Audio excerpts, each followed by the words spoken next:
ആദ്യമായിട്ട് തിരുവിതാംകൂറിലാണ് ക്ഷേത്രപ്രവേശനം ഉണ്ടായിരുന്നത്. അതിൻ്റെ കാരണം ഈ 3 സാമൂഹ്യ പരിഷ്കർത്താക്കൾ തിരുവിതാംകൂറിൽ ജനിച്ച് വളർന്നത്. അത് ഈ പ്രവർത്തനങ്ങൾ കാരണം ഒരു കാലത്ത് സ്വാമി വിവേകാനന്ദൻ ഭ്രാന്താലയം എന്ന് പറഞ്ഞ നമ്മുടെ നാട് എത്രയോ മുമ്പ് തന്നെ, എത്രയോ വർഷങ്ങൾക്ക് മുമ്പ് തന്നെ മാറ്റങ്ങൾക്ക് തുടക്കം കുറിക്കുക. പക്ഷേ നമ്മുടെ ചരിത്രം പല കാര്യങ്ങളിലും കുറേയൊക്കെ വ്യക്തതയുണ്ട്, ചിലതിലും വ്യക്തതയില്ല. വ്യക്തതയില്ലാതെ ഞാൻ പറയാൻ കാരണം സ്വാമി വിവേകാനന്ദൻ എല്ലാവരും അറിയുന്നൊരു കാര്യമുണ്ട്. സ്വാമി വിവേകാനന്ദൻ പറഞ്ഞ കേരളം ഭ്രാന്താലയാണ്. പക്ഷെ അന്ന് കേരളമില്ല. കാരണം അന്ന് തിരുവിതാംകൂർ, കൊച്ചി, മലബാറൊക്കെ കടന്ന സമയത്താണ് സ്വാമി വിവേകാനന്ദൻ കേരളത്തിൽ. അന്ന് അദ്ദേഹം കേരളം മുഴുവൻ സഞ്ചരിച്ചു എന്നുള്ളതിൻ്റെ ഒരു ഉദാഹരണം എന്ന് പറയുന്നത് അദ്ദേഹം പാലക്കാട് വന്നിറങ്ങി. പാലക്കാട് നിന്ന് ചില കണ്ട് ഷൊർണൂർ എന്ന് പറയുന്നത് അതിന് വ്യക്തതയില്ല. എങ്കിലും പാലക്കാട് നിന്ന് തിരുവിതാംകൂർ വരെ, തിരുവനന്തപുരം വരെ അദ്ദേഹം യാത്ര ചെയ്തു.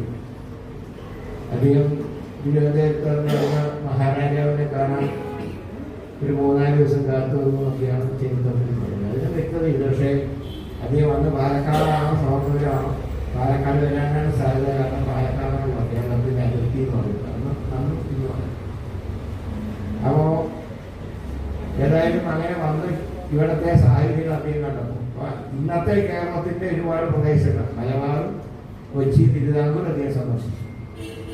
അപ്പോൾ മൊത്തത്തിൽ കണ്ട ഒരു പ്രവണതയാണ് ആയിരിക്കാം ഇതൊരു ഭ്രാന്താലയം എന്ന് പറയാൻ. പക്ഷേ ഇതിൽ മോശം സ്ഥിതി ചെയ്യുന്ന മറ്റ് രാജ്യങ്ങളൊക്കെ ഉണ്ടായി.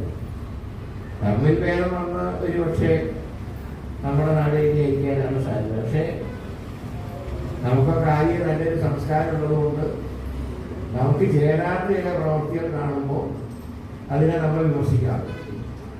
അതന്ന് ഇന്നും നമുക്ക് വിശ്വസിക്കാണ്. കാരണം മറ്റ് സംസ്ഥാനങ്ങളുടെ അവസ്ഥയിലെ പണ്ട് കേരളത്തിൽ ഇന്നും അങ്ങനെ.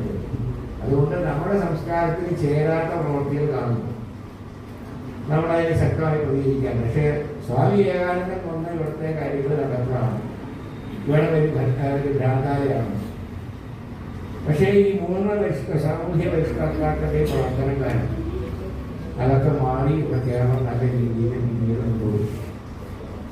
പക്ഷെ ഇവിടെ സ്വയംപ്രകാശിക്കും പറഞ്ഞൊരു കാര്യം ശരിയാണ്.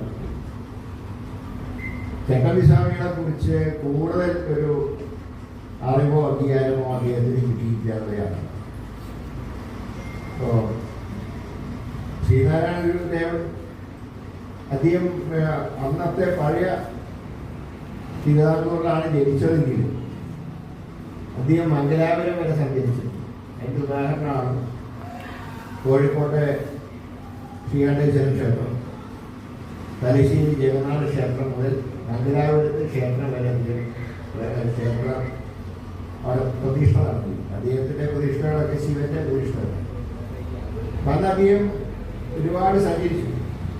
ഒരുപക്ഷെ ചട്ടമ്പിസ്വാമികളും അയ്യങ്കാളിയും ഒക്കെ ഒരുപക്ഷെ എനിക്ക് വന്ന് തിരുവിതാംകൂറിന് അപ്പുറം സഞ്ചരിച്ചിട്ടുണ്ടോ എന്നുള്ളതിനെ കുറിച്ച് ശരിയാകുന്നതാണ്. അതുകൊണ്ടാണ് ഇവർ രണ്ടുപേരും അങ്ങനെ കേരളം മുഴുവൻ അറിയപ്പെടാത്ത ഒരു സാഹചര്യം ഉണ്ടാവാറ്. പണ്ടത്തെ കാലത്ത് ഈ രേഖകളൊക്കെ ഇന്ന് നമുക്ക് അത്രയും കാര്യമായിട്ട് ഗവേഷണം തന്നെ നടത്തും.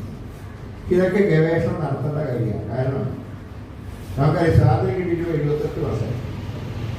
ഇപ്പം തന്നെ നമ്മൾ സാധാരണ സ്വാതന്ത്ര്യദിന ആഘോഷങ്ങളിലോ അല്ലെങ്കിൽ റിപ്പബ്ലിക് ദിന ആഘോഷങ്ങളിലോ സ്വാതന്ത്ര്യ സമര സേനാനികളെ നമ്മൾ ആദരിക്കാം.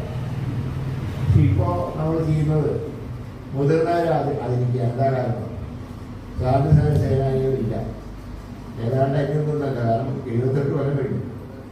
78 വർഷം കഴിഞ്ഞപ്പോൾ 80 വയസ്സുള്ള ഒരാളെ നമ്മൾ ആദരിക്കുകയാണെങ്കിൽ അദ്ദേഹത്തിന് സ്വാതന്ത്ര്യ സമര സേനാനി എന്ന് പറയാൻ പറ്റും. കാരണം സ്വാതന്ത്ര്യം കിട്ടിയിട്ട് 78 കൊല്ലം.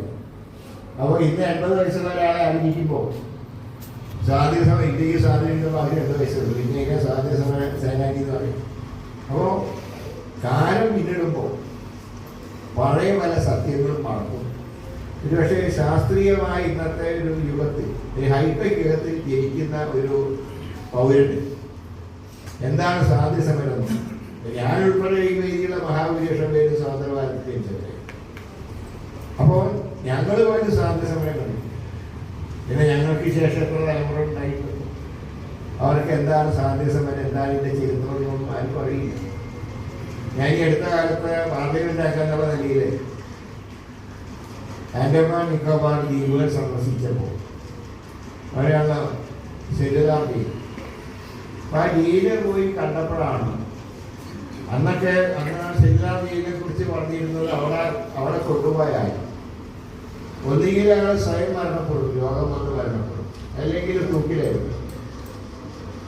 അപ്പോൾ അവിടെ ഒരു സെല്ലെന്ന് പറയുന്നത് ഒരാൾക്ക് പോലും നിന്ന് തിരിയാൻ കഴിയാത്ത സെല്ലിലാണ് ആളുകളെ തടവുകാരെ പാർപ്പിച്ചു. അവർ സ്വാതന്ത്ര്യ സമരത്തിൽ പങ്കെടുത്തവരാ, ഒരു കുറ്റം ചെയ്തവരില്ല. ജന്മനാടിന് സ്വാതന്ത്ര്യം വേണമെന്ന് പറഞ്ഞ് സമരം ചെയ്തതിൻ്റെ പേരിൽ അവരെ ജയിലിൽ അടപ്പിക്കുമ്പോൾ അപ്പോൾ അവിടുത്തെ എന്നോടൊപ്പം വന്നൊരു പ്രോട്ടോകോൾ ഓഫീസർ മലയാളിയും ഞാൻ അദ്ദേഹത്തിനോട് ചോദിച്ചു, ഇവർക്ക് ഈ പ്രാഥമിക കാര്യങ്ങളൊക്കെ ചെയ്യാൻ എങ്ങനെയാണ്? എന്നോട് അതുപോലും പുറത്തു കൊണ്ടുവരുന്നില്ല. അതായത് ഒരാൾക്ക് നിൽക്കാൻ കഴിയാത്ത ഒരു മുറിയിൽ സ്വന്തം മലമൂത്ര വിസർജനം വരെ നടത്തേണ്ട ഗതി അതിൻ്റെ രൂക്ഷഗന്ധം അനുഭവിച്ചുകൊണ്ട് ജീവിച്ചവരായിരുന്നു അന്ന് ഈ രാജ്യത്തിന് വേണ്ടി പ്രവർത്തിച്ചത്. അതുപോലെ തന്നെ അവിടുത്തെ കഴുമരത്തിനെ തൂക്കിലേറ്റി കഴിഞ്ഞാൽ അത് ഓട്ടോമാറ്റിക്കായിട്ട് കടലിലേക്ക് പോകുന്ന സംവിധാനമാണ്. സാധാരണ ആ കിണറ്റിലേക്ക് ബോഡിയാണല്ലോ, ഇത് കിണറല്ല, കടലിലേക്ക് ഒരു കണക്ഷൻ കൊടുത്തിരിക്കുക. നേരെ ബോഡി കടലിലേക്ക് പോകും. പിന്നെ ആദ്യം ജീവിച്ചിരിപ്പുണ്ടോ മരിച്ചോ എന്നുള്ളതൊന്നും ആരും അറിയില്ല. ഞാൻ പറഞ്ഞ അങ്ങനെയുള്ള സ്വാതന്ത്ര്യ സമരത്തിൻ്റെ ചരിത്രം പോലും നമ്മുടെ യങ് ജനറേഷന്, പുതിയ തലമുറയ്ക്ക് നൽകാൻ പലപ്പോഴും നമുക്ക് കഴിയാറില്ല. അങ്ങനെ വരുമ്പോൾ കിട്ടിയ സ്വാതന്ത്ര്യത്തിൻ്റെ വില അറിയില്ല. ഇപ്പോഴും ചിലരൊക്കെ പറയാറുണ്ട് ഇതിന് വേറെ ബ്രിട്ടീഷുകാരെ ഭരിച്ചപ്പോഴാണ്. ഇവരാരും ബ്രിട്ടീഷുകാരെ ഭരണം കണ്ടിട്ടുമില്ല, അന്നത്തെ തിക്താനോളം അനുഭവിച്ചിട്ടുണ്ട്. അതുപോലെ തന്നെയാണ് നമ്മുടെ ചരിത്രത്തിൽ പ്രവർത്തിച്ച സാമൂഹിക വിരുദ്ധക്കാർ. അവരെന്തുമാത്രം പ്രയാസപ്പെട്ടു നോക്കാൻ. ഇതിനൊരു പ്രത്യേകത എന്താണ് ചട്ടമ്പി സ്വാമികളുടെ പ്രത്യേകത എന്ന് ചോദിച്ചാൽ, അദ്ദേഹം ജനിച്ചത് ഉന്നത സമുദായത്തിൽ തന്നെയായിരിക്കും. അദ്ദേഹത്തിന് മറ്റ് സമുദായങ്ങളുടെ പോലെ, അല്ലെ ശ്രീനാരായണ ഗുരുദേവൻ ജനിച്ച സമുദായത്തിൻ്റെ പോലെയോ മഹാനായ അയ്യങ്കാളി ജനിച്ച സമുദായത്തിൻ്റെ പോലെയോ ഒരു തൊട്ടുകൂടായ്മ തിരുത്തിക്കൂടായ്മ ഉണ്ടായിരുന്നില്ല. കാരണം ഉന്നത ജാതിയിൽപ്പെട്ടവർക്ക് ക്ഷേത്രങ്ങളിൽ പ്രവേശിക്കാൻ, ദർശനം നടത്താൻ എല്ലാത്തിനുള്ള സ്വാതന്ത്ര്യം ഉണ്ടായിരുന്നു. പക്ഷേ ശ്രീനാരായണ ഗുരുദേവനും അയ്യങ്കാളിക്ക് അതിൻ്റെ സ്വാതന്ത്ര്യം ഉണ്ടായിരുന്നില്ല. അയാൾക്ക് താഴ്ന്ന ജാതിയിൽ തിരിച്ചുണ്ടായിരുന്നു. അതുകൊണ്ട് തന്നെ സ്വന്തം സമുദായത്തിൻ്റെ ആ പരിതാപകരമായിട്ടുള്ള അവസ്ഥയ്ക്കെതിരായിട്ടാണ് അവർ രണ്ടുപേരും സമരം നയിച്ചത്. എല്ലാ ആനുകൂല്യങ്ങളും ഉണ്ടായിട്ട് പോലും മറ്റ് സമുദായങ്ങളുടെ പിന്നോക്കാവസ്ഥ കണ്ട് മനം നൊന്നുകൊണ്ടാണ് ചട്ടമ്പി സ്വാമികൾ ഈ സാമൂഹ്യ പരിഷ്കർത്താവായിട്ട് അധികം മാറി അതിനുവേണ്ടി പ്രവർത്തനം നടത്തിയത്. മറ്റുള്ളവരുടെ ദുഃഖങ്ങളുണ്ടായി. അതായത് ഒരു മനുഷ്യൻ മറ്റൊരു മനുഷ്യന്റെ പ്രയാസങ്ങൾ മനസ്സിലാക്കണമെന്ന് ഇന്ന് നമ്മളൊക്കെ ഉയർത്തിപ്പിടിക്കുന്ന തത്വം, അത് പ്രായോഗികമായിട്ട് ആദ്യം നടപ്പാക്കിയത് ചട്ടമ്പി സ്വാമികളായി. അദ്ദേഹത്തിന് പറയുമ്പോൾ ഒരു തടസ്സമില്ല. അദ്ദേഹത്തിന് അമ്പലത്തിൽ ചെല്ലാനും പ്രാർത്ഥിക്കാൻ ഒരു പ്രയാസം ഉണ്ടായിരുന്നു. പക്ഷെ അദ്ദേഹം നോക്കിയപ്പോൾ തന്നെപ്പോലെ മറ്റൊരു വ്യക്തി, അദ്ദേഹം ജനിച്ച സമുദായം വേറെയായി എന്നുള്ള ഒറ്റ കാരണം കൊണ്ട് അവർക്ക് അമ്പലത്തിൽ കയറാൻ കഴിയുന്നില്ല, അവർക്ക് വഴി നടക്കാനുള്ള സ്വാതന്ത്ര്യമില്ല. എന്തുകൊണ്ട് അങ്ങനെ കഴിയുന്നില്ല? അപ്പൊ ഒരു സോഷ്യലിസ്റ്റ് ചിന്താഗതി തീർച്ചയായിട്ടും ആദ്യം സ്വാധീനിച്ചത് ചട്ടമ്പി സ്വാമികളാണ്. ഇന്നിപ്പോൾ നമ്മൾ ഒരുപാട് സോഷ്യലിസ്റ്റ് നേതാക്കന്മാരുടെയും ഒക്കെ ചരിത്രം നമ്മൾ പറയാം. പക്ഷേ ഇതൊന്നും ഇല്ലാത്തൊരു കാലം ആ ഒരു മനോഭാവം ആദ്യം ഉണ്ടായത് ചട്ടമ്പി സ്വാമികൾ. എന്തുകൊണ്ട് മറ്റുള്ളവർക്ക് ആ സ്വാതന്ത്ര്യം കിട്ടുന്നില്ല? എന്തുകൊണ്ട് തന്നെ പോലെ അവർക്കും ക്ഷേത്രങ്ങളിൽ വരാൻ കഴിയുന്നില്ല? ഈ ചിന്തകളാണ് അദ്ദേഹത്തിന് നാടിൻ്റെ മാറ്റത്തിന് വേണ്ടി അദ്ദേഹത്തെ പ്രേരിപ്പിച്ചത്. ഏതാണ്ട് അതേ തത്വമനുസരിച്ച് തന്നെയാണ് പിന്നീട് ശ്രീ മന്നത്ത് പത്മനാഭൻ NSS രൂപീകരിച്ചത്, വൈക്കം സത്യാഗ്രഹത്തിൽ പങ്കെടുത്തു. കാരണം വൈക്കം സത്യാഗ്രഹത്തിൽ പങ്കെടുക്കാൻ വേണ്ടി മഹാത്മജി വന്നപ്പോൾ അദ്ദേഹം നോക്കുമ്പോൾ ശ്രീ മന്നത്ത് പത്മനാഭനാണ് ഒരു ജാഗ്രത. അപ്പോൾ ഗാന്ധിജി പറഞ്ഞത്, പല നാട്ടുരാജ്യങ്ങളിൽ ചെല്ലുമ്പോൾ സവർണരെ കൊണ്ട് അവർണർക്ക് ഉണ്ടാവുന്ന ബുദ്ധിമുട്ടുകളാണ് ഞാൻ കേട്ടിരുന്നത്. ഇന്നൊരു സവർണൻ തന്നെ അവർണർക്ക് വേണ്ടി പടനയിക്കുന്നു എന്ന് അദ്ദേഹത്തിന് വളരെ അത്ഭുതമുണ്ട്. അപ്പൊ എല്ലാം കൊണ്ടും മാറ്റത്തിന്റെ കാറ്റ് നമ്മുടെ നാട്ടിൽ നിന്നായിരുന്നു എന്ന് വേണം എനിക്കൊക്കെ കാണാം. പക്ഷെ അങ്ങനെ മാറ്റങ്ങൾക്ക് നേതൃത്വം നൽകിയവരെ കുറിച്ച് നമ്മുടെ പുതിയ തലമുറയ്ക്ക് പഠിക്കാനോ അല്ലെങ്കിൽ ഗവേഷണം നടത്താനോ ഉള്ള സൗകര്യങ്ങൾ വളരെ പരിമിതമാണ് എന്നാണ് ഞാൻ സൂചിപ്പിച്ചത്. നമ്മുടെ പുരാവസ്തു വകുപ്പും പുരാരേഖ വകുപ്പൊക്കെ പഴയ പല ചരിത്രങ്ങൾ ഡിജിറ്റലായി സൂക്ഷിക്കുന്ന സംവിധാനങ്ങൾ തുടങ്ങി. പക്ഷെ എങ്കിലും പല സാമൂഹ്യ പരിഷ്കർത്താക്കളുടെയും സേവനങ്ങളെക്കുറിച്ച് വേണ്ടത്ര ലഭ്യമായി ഇപ്പോൾ നമ്മൾ കാണാറുണ്ട്. ഓരോ മഹൽ വ്യക്തികളെ കുറിച്ച് പറയുന്നു. അപ്പോൾ ഈ എഴുതാനിനെ പറയാറുണ്ട്, ഇവർക്കൊന്നും മറ്റാരും പോലെ അംഗീകാരം കിട്ടിയിട്ടില്ല. അങ്ങനെ അംഗീകാരം കിട്ടാതിരുന്ന ഒരു സാമൂഹ്യ പരിഷ്കർത്താവാണ് സത്യം പറഞ്ഞാൽ സീതാരാമൻ.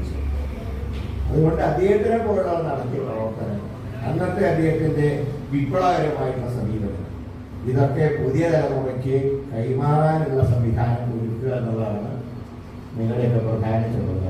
എന്നാൽ നമ്മളിങ്ങനെ എല്ലാ വർഷവും ഒരു അവാർഡ് കൊടുത്തിരിക്കാൻ പറ്റും. അതിപ്പോൾ ആൾക്കാർ യങ് ജനറേഷൻ ജയിക്കും, ഒരു കോളേജ് വിദ്യാർത്ഥി ജയിക്കുക, ആരെ കണ്ടത് അത് ചോദിക്കുമ്പോൾ അതിന് വ്യക്തമായൊരു മറുപടി കൊടുക്കാൻ തക്കവണ്ണമുള്ള ഒരു സംവിധാനം നമുക്ക് ഉണ്ടാക്കിപ്പോകും. കാരണം തലമുറയിൽ മാറുന്തോറും സ്വാതന്ത്ര്യ സമരം തന്നെ പലർക്കും മറന്നുപോയി, ആർക്കും ഓർമ്മയില്ല. അന്നത്തെ സ്വാതന്ത്ര്യ സമര സേനാനികളില്ല. ഇപ്പൊ പെൻഷൻ വാങ്ങിക്കുന്നതിലുണ്ടോ എനിക്ക് അറിഞ്ഞുകൂടാ. കഴിഞ്ഞ തന്നെ പല വ്യാജന്മാർ വരും കടന്നുകൂടി. സ്വാതന്ത്ര്യ സമര കാലത്ത് ജനിക്കാത്തവർ പിന്നീട് സ്വാതന്ത്ര്യ സമര സേനാനികളുടെ പെൻഷൻ വായിച്ച ഒരുപാട് അനുഭവങ്ങളുണ്ട് നമ്മുടെ നാട്ടിലുണ്ടായി. എനിക്ക് അത് ഇപ്പം അങ്ങനെ ആരും പെൻഷൻ വാങ്ങിക്കുന്നവരുണ്ടാവില്ല എന്നാണ് ഞാൻ കരുതുന്നത്. അല്ലെങ്കിൽ ഉള്ളതായിട്ട് അറിയും. പിന്നെ 120 വയസ്സം ജീവിച്ചിട്ടുള്ള ആരും നമ്മുടെ സമൂഹത്തിൽ അധികം കാണാറില്ല. 108 വയസ്സുള്ള എനിക്കറിയാം. പക്ഷേ 120, 150 വയസ്സുകളിൽ ആരും ജീവിക്കുന്നില്ല നമ്മുടെ സമൂഹം.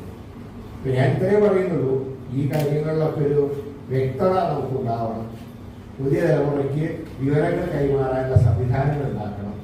വിദ്യാലയ മിഷനൊക്കെ അക്കാര്യത്തിൽ കൂടുതൽ ശ്രദ്ധ പതിപ്പിക്കണം എന്ന് മാത്രം പറഞ്ഞുകൊണ്ട് മഹാനായ ശ്രീ ഗണപതി സ്വാമികളുടെ ഭാവസ്മരണയ്ക്ക് ആദരാഞ്ജലി അർപ്പിച്ചുകൊണ്ട് ഈ